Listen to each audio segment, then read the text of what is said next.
नमस्कार, अनकोट देख रहे हैं आप और मैं हूं आपके साथ दिव्या सिंह। पूर्वोत्तर की धरती से चुनावी बिगुल बज चुका है।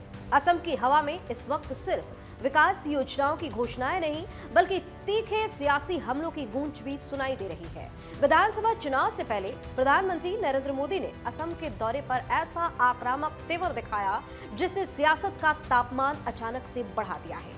मंच से कांग्रेस पर सीधा और तीखा प्रहार करते हुए उन्होंने कहा कि आज की कांग्रेस हर उस विचार और हर उस आतंकी को कंधे पर बिठाती है जो देश का बुरा सोचता है, बुरा चाहता है। प्रधानमंत्री ने अपने दौरे की शुरुआत डिब्रूगढ़ से की, जहां उनका वायुसेना का विमान हाईवे पर उतरा।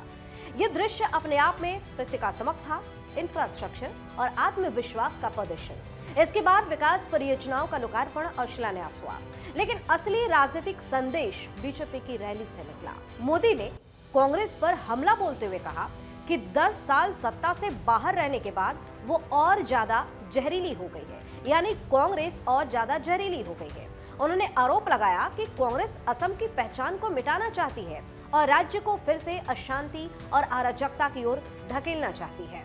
प्रधानमंत्री ने आजादी के दौर का जिक्र करते हुए कहा कि मुस्लिम लोगों ने देश का बंटवारा कराया था और अब आज की कांग्रेस मुस्लिम लीगी माओवादी कांग्रेस यानी कि एमएमसी बनकर देश को बांटने की भरपूर कोशिश कर रही है।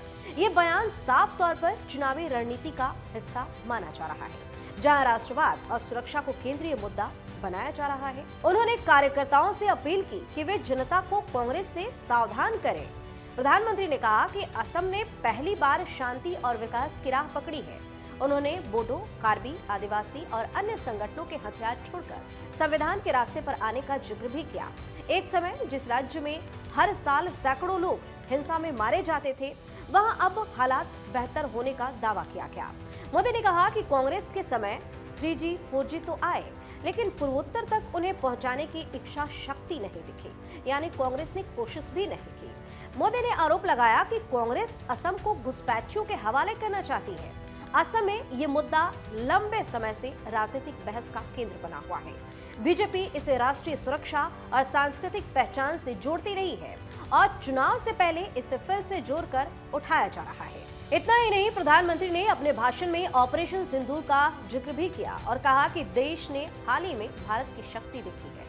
उन्होंने कांग्रेस पर तंज कसते हुए पूछा कि क्या उसके पास कभी ऐसे निर्णायक फैसले लेने की हिम्मत थी, किस तरीके के फैसले लिए जा सके।